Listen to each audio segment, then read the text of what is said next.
नमस्कार दोस्तों, मैं दीपक चौधरी स्वागत करता हूं आप सभी का आपके अपने यूट्यूब चैनल जोश पॉइंट स्टडी पर। तो कैसे हैं आप लोग? आशा करता हूं कि आप सभी अच्छे होंगे और मैं भी आप सभी के आशीर्वाद से दोस्तों बहुत अच्छा हूं। तो चलिए आज के दो जिलों के बारे में हम बेसिक जानकारियों की प्रश्नोत्तरी पहले डिस्कस कर लेते हैं दोस्तों। तो दोस्तों आज के जिन जिलों की हम अध्ययन करेंगे वे जिले हैं करौली व प्रतापगढ़।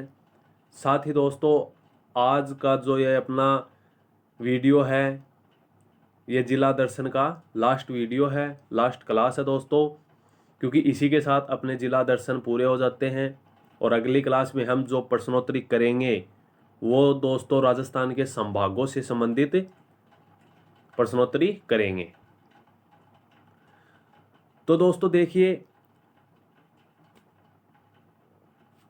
पहला जिला जो करौली है वो करौली जिले का जो गठन है दोस्तों वो कब हुआ था? तो देखिए करौली जिले का जो गठन है वो दोस्तों इसके अंदर पहला क्वेश्चन भी यही है कि करौली जिले का गठन कब हुआ था। तो देख लेते हैं कि करौली जिले का जो गठन है वो कब हुआ था। तो इसका जो 19 जुलाई 1997, 19 मई 1997, 19 अप्रैल 1997, 19 अक्टूबर 1997।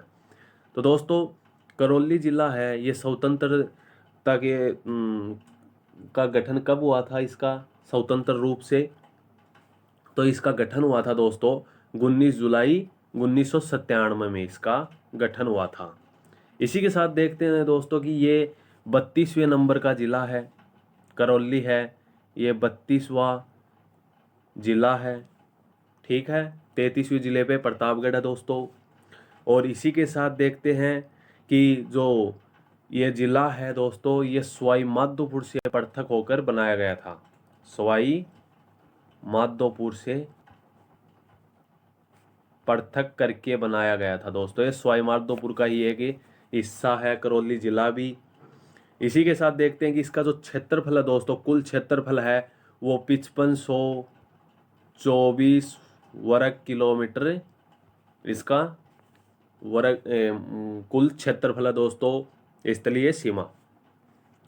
इसी के साथ इसको डांग की रानी भी कहा जाता है दोस्तों, डांग की रानी, डांग की रानी भी कहा जाता। क्यों कहा जाता दोस्तों?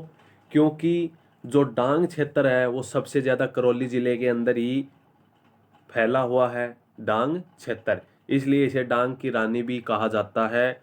यहाँ पर दोस्तों करौली के अंदर चैत्र माह में कैला देवी का जो लक्खी मेला है वो भी बढ़ता है चैत्र माह में। इसी के साथ देखते हैं कि इस जिले का जो आरटीओ नंबर है दोस्तों, आरटीओ नंबर वो कितना है दोस्तों? तो वो है RJ 34। तो इसका देखिए दोस्तों आरटीओ नंबर है, आरटीओ नंबर है वो है RJ 34। इसका दोस्तों आरटीओ नंबर है RJ 34। तो करौली जिले के बारे में हमने देख लिया बेसिक जानकारी। अब देखते हैं दूसरा जिला दोस्तों कौन सा है। सवाई माधोपुर नहीं, सॉरी दोस्तों, प्रतापगढ़। दूसरा जिला है प्रतापगढ़ दोस्तों। प्रतापगढ़ के बारे में देखते हैं कि प्रतापगढ़ का जो आरटीओ नंबर है दोस्तों वो है RJ 35। इसका आरटीओ नंबर है RJ 35। इसका जो गठन है दोस्तों वो कब हुआ था? तो इसका गठन भी देख लेते हैं कि कब हुआ था दोस्तों। तो वो हुआ था 26 जनवरी 2008 के अंदर इसका गठन हुआ था। सबसे लास्ट में जो जिला बनने वाला दोस्तों वो प्रतापगढ़ जिला ही है 26 जनवरी 2008 को। इसी के साथ इसका जो क्षेत्रफल है दोस्तों वो कितना है? तो इसका क्षेत्रफल है 4117 वर्ग किलोमीटर इसका दोस्तों क्षेत्रफल है। 4117 वर्ग किलोमीटर इसका क्षेत्रफल है। और दोस्तों इस जिले के अंदर राजस्थान का सबसे ऊंचा बांध भी स्थित है इसी जिले के अंदर प्रतापगढ़ के अंदर। तो उस जिले का उस बांध का नाम क्या है दोस्तों? तो उस बांध का नाम है जाखम बांध, और जाखम नदी पर ये बना हुआ है। और यहाँ पर सीता माता वन्य जीव अभ्यारण्य भी स्थित है। तो चलिए दोस्तों, इसी के साथ आज की हम जो महत्वपूर्ण प्रश्नोत्तरी है वो स्टार्ट करते हैं, उसका शुभारंभ करते हैं। तो चलिए, आज का जो पहला क्वेश्चन है, करौली जिला स्वतंत्र जिला कब बना था?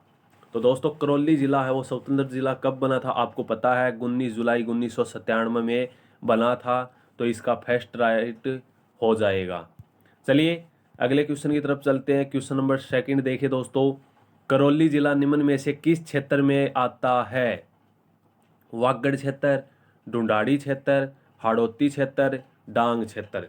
तो दोस्तों ये बताइए कि करौली जिला है वो कौन से क्षेत्र में आता है? जो इसका जो राइट हो जाएगा आंसर वो क्या होगा दोस्तों?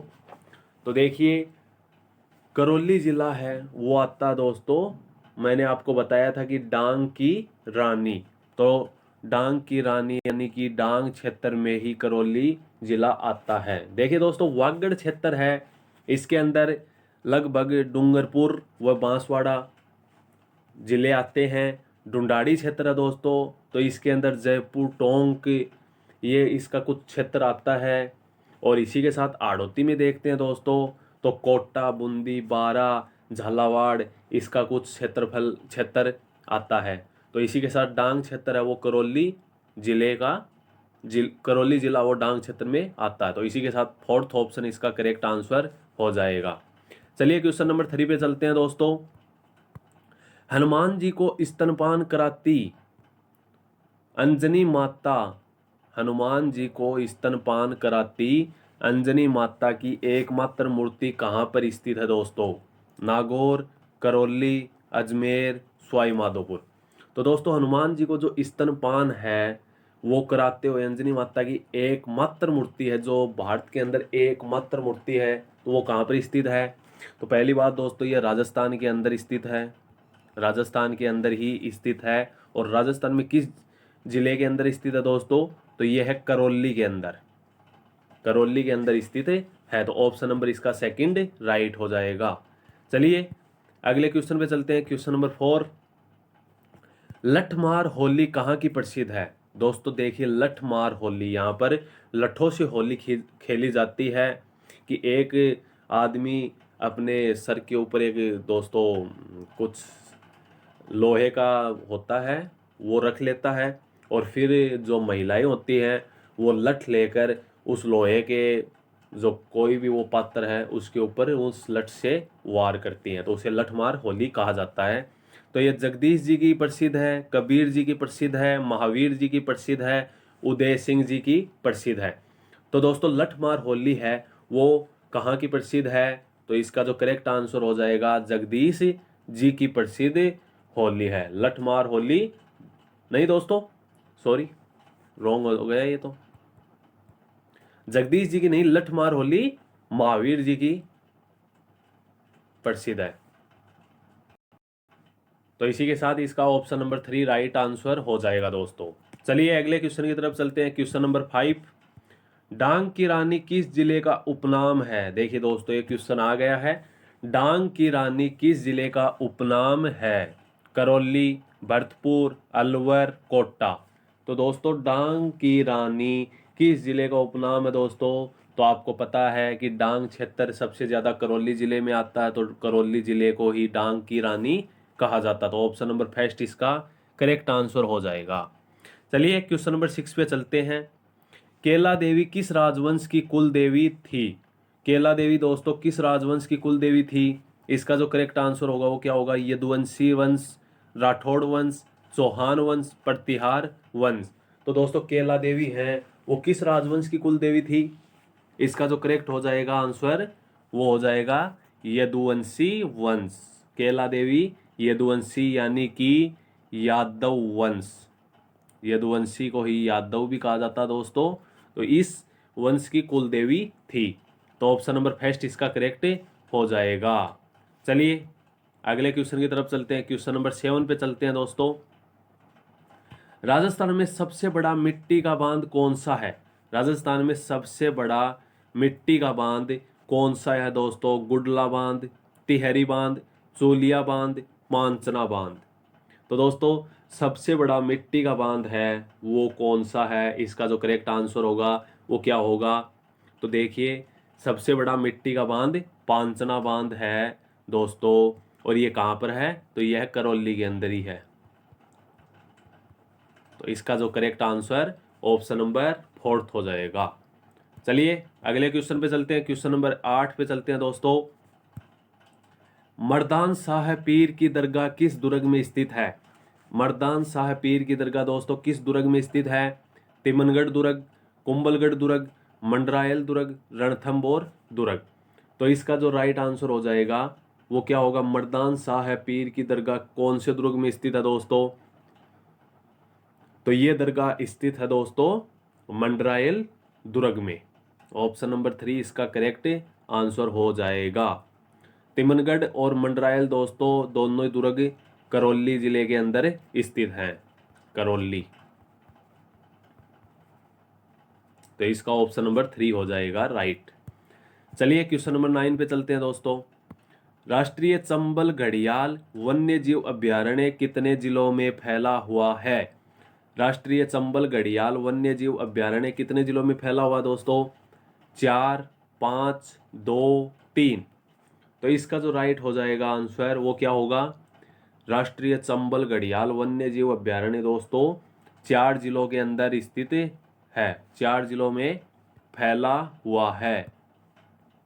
कौन कौन से जिले हैं दोस्तों? तो देखिए एक तो हो गया करौली, दूसरा कौन सा हो गया दोस्तों? धौलपुर, तीसरा कौन सा हो गया दोस्तों? सवाई माधोपुर, और 4th हो गया दोस्तों कोटा। ये 4 जिले हैं दोस्तों जो राष्ट्रीय चंबल घड़ियाल वन्य जीव अभ्यारण्य है, इस 4 जिलों के अंदर ही विस्तृत है, फैला हुआ है। तो चलिए अगले क्वेश्चन पे चलते हैं। Question number 10। केला देवी महोत्सव करौली में कब आयोजित होता है? केला देवी महोत्सव करौली में कब आयोजित होता है दोस्तों?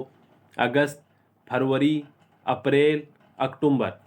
तो ये जो महोत्सव है दोस्तों ये करौली के अंदर कब आयोजित होता है? तो इसका जो राइट आंसर होगा ऑप्शन नंबर 3, अप्रैल के अंदर ये महोत्सव आयोजित होता है दोस्तों। तो ऑप्शन नंबर 3 इसका राइट आंसर हो जाएगा। चलिए क्वेश्चन नंबर अगले पे चलते हैं। क्वेश्चन नंबर 11 देखिए दोस्तों। करौली प्रजामंडल की स्थापना कब की गई थी? करौली प्रजामंडल की स्थापना कब की गई थी दोस्तों? 1936, 1938, 1934, 1941। तो करौली प्रजामंडल की स्थापना कब की गई थी? तो देखिए करौली प्रजामंडल की पहले तो ये देख लेते हैं किसने की थी स्थापना दोस्तों। तो ये की थी त्रिलोक चंद्र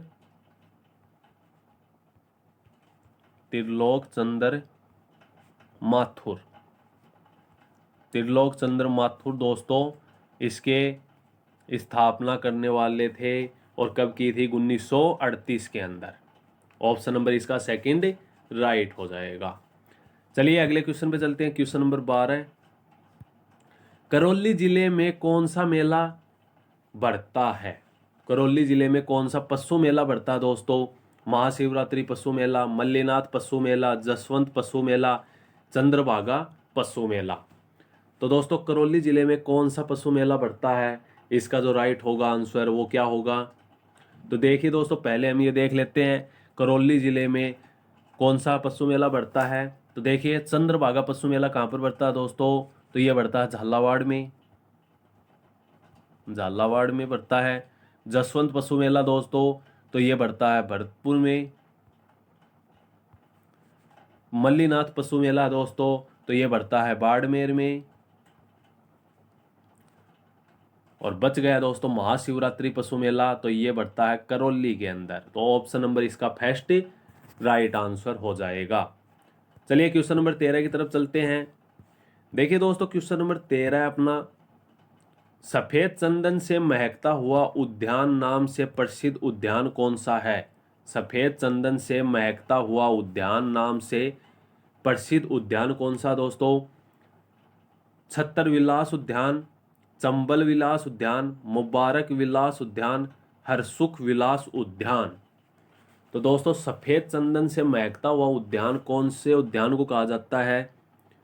तो इसका जो करेक्ट आंसर होगा, जो एकदम सही आंसर होगा, वो हो जाएगा हरसुख विलास उद्यान। ऑप्शन नंबर 4 इसका राइट आंसर हो जाएगा। चलिए अगले क्वेश्चन की तरफ चलते हैं। क्वेश्चन नंबर 14, करौली जिले का जिला शुभंकर क्या है दोस्तों?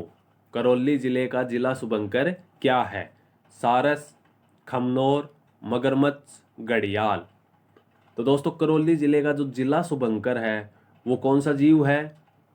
तो इसका जो राइट हो जाएगा वो हो जाएगा दोस्तों, करौली जिले का जिला शुभंकर घड़ियाल को कहते हैं।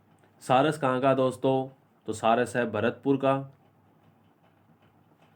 खमनोर, तो खमनोर है दोस्तों अजमेर का।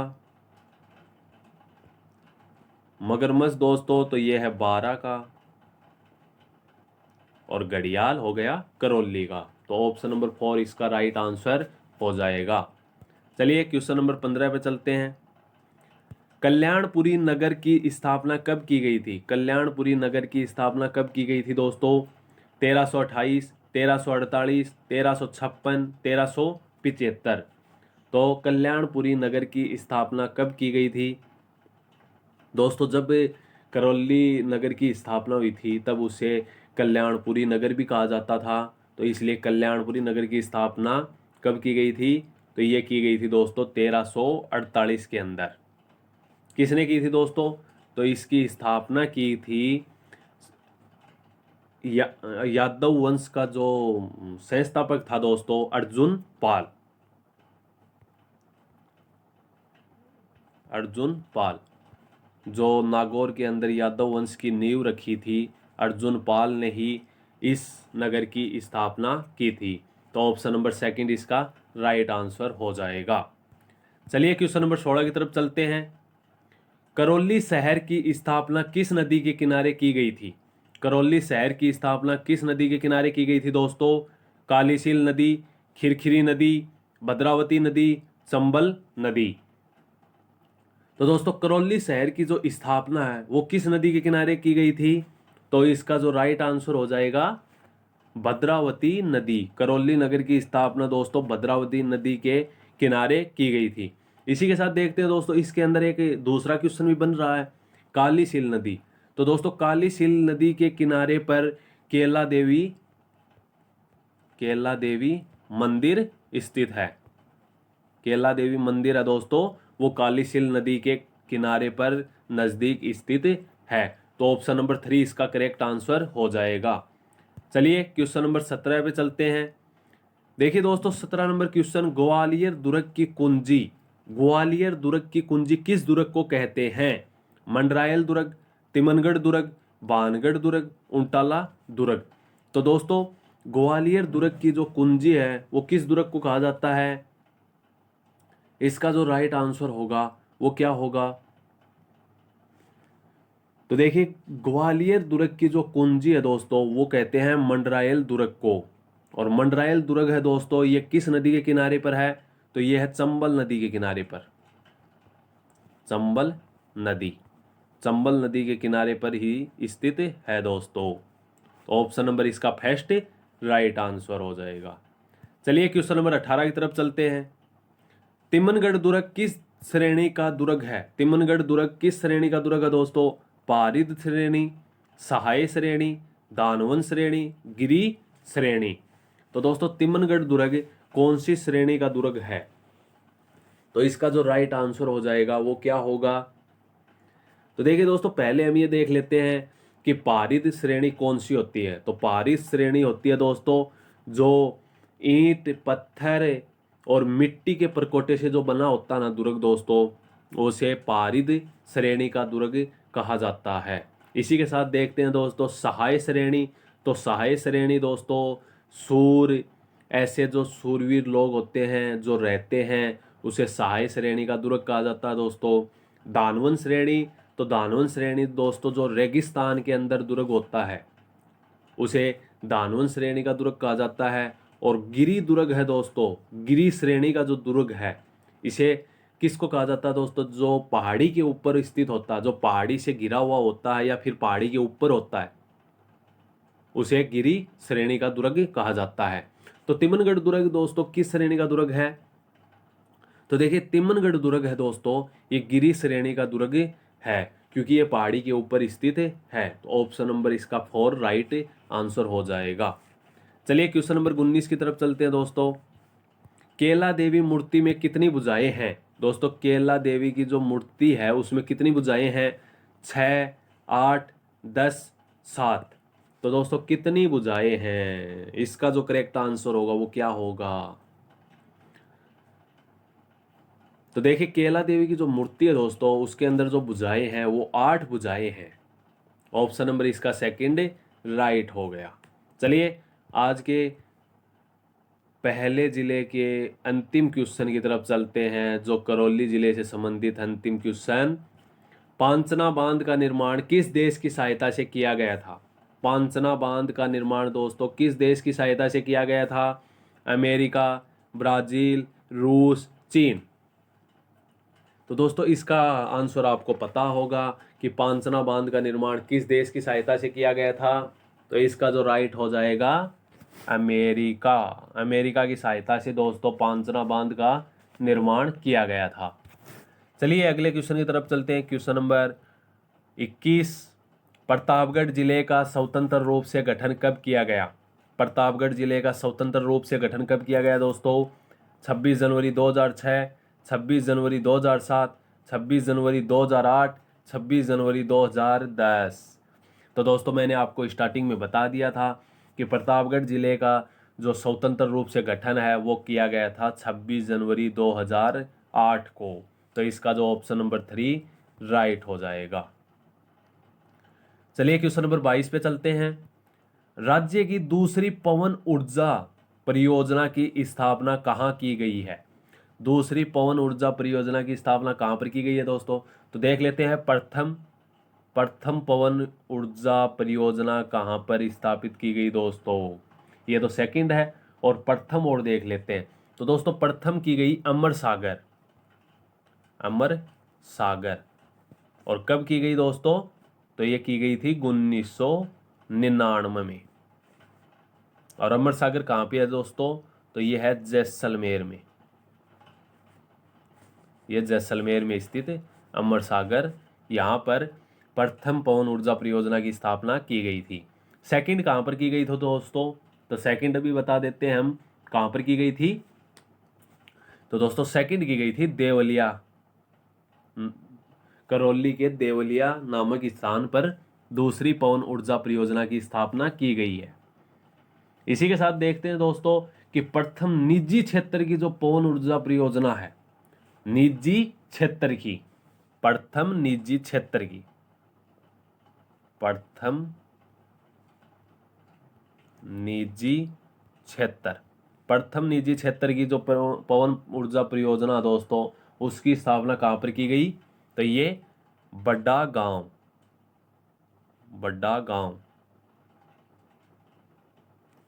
नहीं दोस्तों, बड़ा बाग।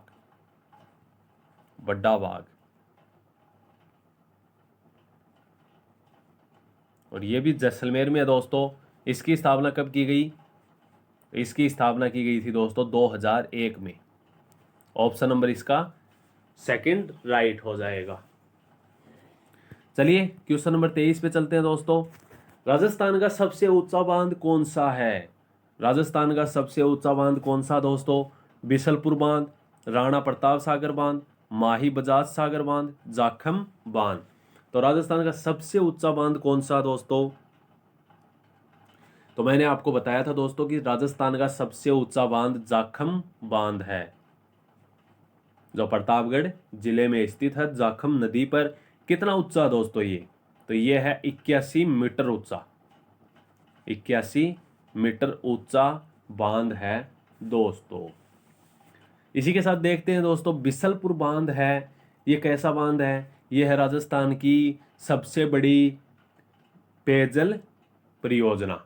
बिसलपुर बांध राजस्थान की सबसे बड़ी पेयजल परियोजना है। राणा प्रताप सागर बांध दोस्तों, तो राणा प्रताप सागर भराव क्षमता की दृष्टि से सबसे ज्यादा पानी वाला मतलब इसके अंदर सबसे ज्यादा पानी की क्षमता है। इसी के साथ देखते हैं माही बजाज सागर बांध दोस्तों। तो ये राजस्थान का सबसे लंबा बांध है, माही बजाज सागर बांध। जाखम बांध हो गया दोस्तों सबसे ऊंचा बांध। तो ऑप्शन नंबर 4 इसका राइट आंसर हो गया। चलिए क्वेश्चन नंबर 24 पे चलते हैं। प्रतापगढ़ व बांसवाड़ा का मध्य का भाग जाना जाता है, छप्पन का मैदान, गिरुआ, खादर, वागड़। तो दोस्तों प्रतापगढ़ व बांसवाड़ा का जो मध्य का भाग है उसे किस नाम से जाना जाता है? इसका जो राइट आंसर होगा वो क्या होगा? देखिए, प्रतापगढ़ व बांसवाड़ा का मध्य का भाग जो जाना जाता है वो छप्पन का मैदान कहलाता है। ऑप्शन नंबर इसका फर्स्ट राइट हो गया। चलिए दोस्तों, अगला क्वेश्चन आपकी स्क्रीन पे, क्वेश्चन नंबर 25। प्रतापगढ़ टकसाल के सिक्के किस नाम से जाने जाते थे? प्रतापगढ़ टकसाल के सिक्के दोस्तों किस नाम से जाने जाते थे? कटार शाही, सालिम शाही, अमर शाही, विजय शाही। तो दोस्तों प्रतापगढ़ टकसाल के जो सिक्के हैं वो किस नाम से जाने जाते थे? इसका जो राइट आंसर होगा वो क्या होगा? तो देखिए दोस्तों, कटार शाही है, कटार शाही। तो कटार शाही किस टकसाल के हैं? तो ये दोस्तों बूंदी टकसाल के हैं। बूंदी टकसाल के सिक्कों को कटार शाही कहा जाता था। सालिम शाही है दोस्तों, तो ये इसका करेक्ट आंसर है। प्रतापगढ़ टकसाल के जो सिक्के हैं उन्हें सालिम शाही कहा जाता था। अमर शाही दोस्तों, तो अमर शाही नागौर टकसाल के, नागौर टकसाल के सिक्कों को कहा जाता था। और इसी के साथ देखते हैं विजय शाही दोस्तों। तो विजय शाही कहाँ के कहा जाता था? जोधपुर टकसाल के, जोधपुर टकसाल के सिक्कों को विजय शाही। तो इसी के साथ देखते हैं प्रतापगढ़ टकसाल के जो सिक्के हैं दोस्तों सालिम शाही कहलाते थे। चलिए अगले क्वेश्चन की तरफ चलते हैं। Question number 26। राजस्थान की थेवा कला कहाँ की प्रसिद्ध है? उदयपुर, बांसवाड़ा, डूंगरपुर, प्रतापगढ़। तो दोस्तों आप सभी को पता है कि राजस्थान की थेवा कला कहाँ की प्रसिद्ध है? तो प्रतापगढ़ की प्रसिद्ध है। ऑप्शन नंबर 4 राइट हो गया। चलिए क्वेश्चन नंबर 27 की तरफ चलते हैं। काठल का ताजमहल किस दरगाह को कहते हैं? दोस्तों ये क्वेश्चन राजस्थान की एग्जामों की दृष्टि से बहुत इम्पोर्टेंट है और मैं आशा कर सकता हूं कि आप सभी को ये क्वेश्चन आता भी होगा, इसका आंसर आप सभी को पता होगा। काठल का ताजमहल किस दरगाह को कहा जाता है? काकाजी साहिब दरगाह को, मिठे शाह की दरगाह को, ख्वाजा फखरुद्दीन की दरगाह को, मीर साहब की दरगाह को। तो दोस्तों काठल का जो ताजमहल है वो किस दरगाह को कहा जाता है? तो पहले तो ये देख लेते हैं दोस्तों कि ये दरगाह कहाँ कहाँ पर स्थित है। तो देखिए मीर साहब की जो दरगाह है दोस्तों ये कहाँ पर है? तो ये बूंदी के अंदर है, बूंदी जिले के अंदर है। इसी के साथ देखते हैं ख्वाजा फखरुद्दीन की दरगाह, तो ये दोस्तों अजमेर में है। मीठे शाह की दरगाह दोस्तों तो ये झालावाड़ के अंदर है, झालावाड़ में है। और काका जी की दरगाह दोस्तों ये है प्रतापगढ़ में। तो ये आपको पता चल गया होगा कि ऑप्शन राइट कौन सा होगा? काका जी साहिब की दरगाह। काठल का ताजमहल काका जी साहिब की दरगाह को कहा जाता है। ऑप्शन नंबर फर्स्ट इसका राइट हो गया। चलिए क्वेश्चन नंबर 28 की तरफ चलते हैं। सीता माता अभ्यारण्य में सर्वाधिक वृक्ष पाए जाते हैं। दोस्तों सीता माता जो अभ्यारण्य है प्रतापगढ़ में स्थित है, इसके अंदर सर्वाधिक वृक्ष किसके पाए जाते हैं? बबूल के, खेजड़ी के, सागवान के, बांस के। तो सर्वाधिक वृक्ष किसके पाए जाते हैं? तो इसका जो राइट हो जाएगा ऑप्शन नंबर 3, सागवान के वृक्ष सबसे ज्यादा सीता माता अभ्यारण्य में पाए जाते हैं। तो ऑप्शन नंबर 3 इसका राइट आंसर। चलिए क्वेश्चन नंबर 29 की तरफ चलते हैं दोस्तों। प्रतापगढ़ में बोली जाने वाली भाषा पर सर्वाधिक प्रभाव किस भाषा का है दोस्तों? प्रतापगढ़ में बोली जाने वाली भाषा पर सर्वाधिक प्रभाव किस भाषा का है? मेवाड़ी, मालवी, खेराड़ी, वागड़ी। तो दोस्तों प्रतापगढ़ में बोली जाने वाली भाषा पर सर्वाधिक प्रभाव किस भाषा का है? इसका जो राइट आंसर होगा वो क्या होगा? तो देखिए प्रतापगढ़ में जो सर्वाधिक भाषा बोली जाती है उसके ऊपर जिस भाषा का प्रभाव है दोस्तों वो है मालवी भाषा का। ऑप्शन नंबर सेकंड इसका राइट हो जाएगा। चलिए अगले क्वेश्चन पर चलते हैं। क्वेश्चन नंबर 30 की तरफ देखते हैं दोस्तों। प्रतापगढ़ की स्वर्ण नगरी किसे कहा जाता है? छोटी सादड़ी, जूनागढ़, देवगढ़, हरदौत। दोस्तों प्रतापगढ़ की जो स्वर्ण नगरी है उस किसको जाना जाता है इस नाम से? तो इसका जो राइट होगा आंसर वो हो जाएगा छोटी सादड़ी। छोटी सादड़ी को प्रतापगढ़ की स्वर्ण नगरी भी कहा जाता है। तो ऑप्शन नंबर फर्स्ट इसका राइट हो जाएगा। चलिए क्वेश्चन नंबर 31 आपकी स्क्रीन पे है दोस्तों। निम्न में से प्रतापगढ़ में हवेली प्रसिद्ध है। निम्न में से प्रतापगढ़ में हवेली प्रसिद्ध है। तो दोस्तों इसका जो राइट होगा वो क्या होगा? पटुओं की हवेली आपको पता है दोस्तों कहाँ पर है। बापना की हवेली भी आपको पता है, बागोर की हवेली भी आपको पता है, सेठ छगनलाल की हवेली भी आपको पता है। तो इसका जो राइट आंसर होगा वो एकदम इजी है, आपको सबको आता है दोस्तों। तो इसका जो आंसर होगा सेठ छगनलाल की हवेली। पटुओं की हवेली आपको पता है दोस्तों जैसलमेर में है, और बापना की हवेली व बागोर की हवेली कहाँ पर है दोस्तों? उदयपुर के अंदर। उदयपुर और जैसलमेर। तो इसका जो राइट आंसर ऑप्शन नंबर 4 हो गया। चलिए क्वेश्चन नंबर 32 की तरफ चलते हैं। निम्न में से किसके उत्पादन के लिए जिला प्रसिद्ध है? दोस्तों प्रतापगढ़ जिला किसके उत्पादन के लिए प्रसिद्ध है? मेहंदी, संतरा, तरल हींग, लाल मिर्च। तो किसके लिए प्रसिद्ध है दोस्तों प्रतापगढ़ जिला? तो आपको पता है मेहंदी कहाँ की है दोस्तों? सोजत पाली की प्रसिद्ध है। संतरा कहाँ का प्रसिद्ध है दोस्तों? संतरा झालावाड़ का प्रसिद्ध है। लाल मिर्च कहाँ की प्रसिद्ध है दोस्तों? तो ये मथानिया की प्रसिद्ध है। और बच गया तरल हींग दोस्तों, तो ये प्रतापगढ़ की प्रसिद्ध है। ऑप्शन नंबर इसका 3 राइट हो जाएगा, तरल हींग प्रसिद्ध है। चलिए अगले क्वेश्चन पे चलते हैं। क्वेश्चन नंबर 33 देखिए दोस्तों। आदिवासियों का हरिद्वार किस मेले को माना जाता है? आदिवासियों का हरिद्वार किस मेले को माना जाता है दोस्तों? गौतमेश्वर महादेव मेला, दीपनाथ महादेव मेला, परशुराम महादेव मेला, सीता माता महादेव मेला। तो दोस्तों आदिवासियों का जो हरिद्वार है वो किस मेले को माना जाता है? तो इसका जो राइट आंसर होगा वो हो जाएगा गौतमेश्वर महादेव मेला। कहां पर है दोस्तों ये? तो ये है अरनोद क्षेत्र में।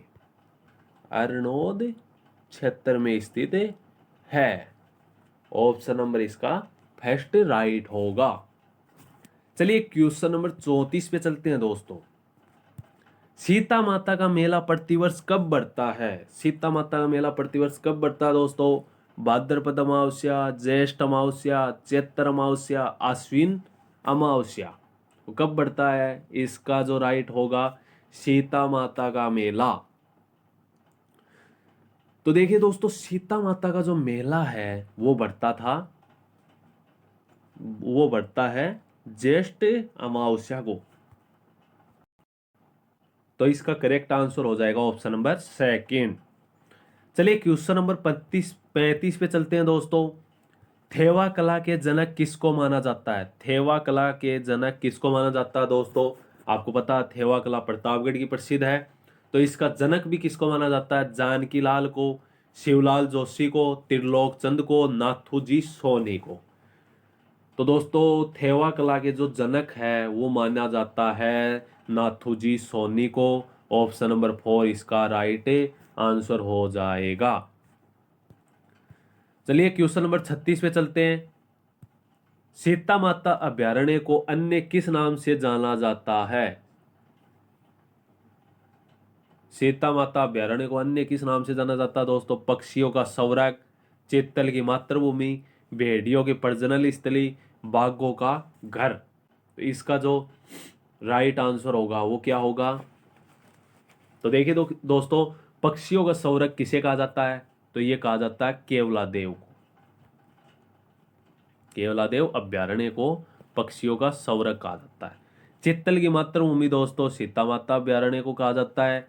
भेड़ियों की प्रजनन स्थली है दोस्तों कुंभलगढ़ को कहा जाता है। कुंभलगढ़ गलत हो गया दोस्तों, ये तो कुंभलगढ़ अभ्यारण्य। बाघों का घर दोस्तों तो ये कहते हैं रणथंभौर अभ्यारण्य को, रणथंभौर। तो इसका जो correct answer option number second हो गया, चित्तल की मातृभूमि। चलिए अगले क्वेश्चन पे चलते हैं। क्वेश्चन नंबर 37, कांठल का हरिद्वार किस क्षेत्र को कहते हैं दोस्तों? कांठल का हरिद्वार किसे कहा जाता है? इससे पहले जो क्वेश्चन था दोस्तों वो था आदिवासियों का हरिद्वार किस मेले को कहा जाता है, और अब आ गया कांठल का हरिद्वार किससे क्षेत्र को कहा जाता है? अरनोद, देवलिया, निम्बाज, सिरियारी। तो दोस्तों कांठल का हरिद्वार किसे कहा जाता है? तो इसका जो राइट आंसर होगा वो हो जाएगा अरनोद। कांठल का हरिद्वार अरनोद क्षेत्र को कहा जाता है। चलिए अगले क्वेश्चन पे चलते हैं। क्वेश्चन नंबर 38, सोनेलाव तालाब का निर्माण किसने करवाया था? सोनेलाव तालाब का निर्माण किसने करवाया था दोस्तों? हरि सिंह, सामंत सिंह, दलपत सिंह, रघुनाथ सिंह। तो सोनेलाव तालाब का निर्माण किसने करवाया था? इसका जो राइट आंसर होगा वो क्या होगा?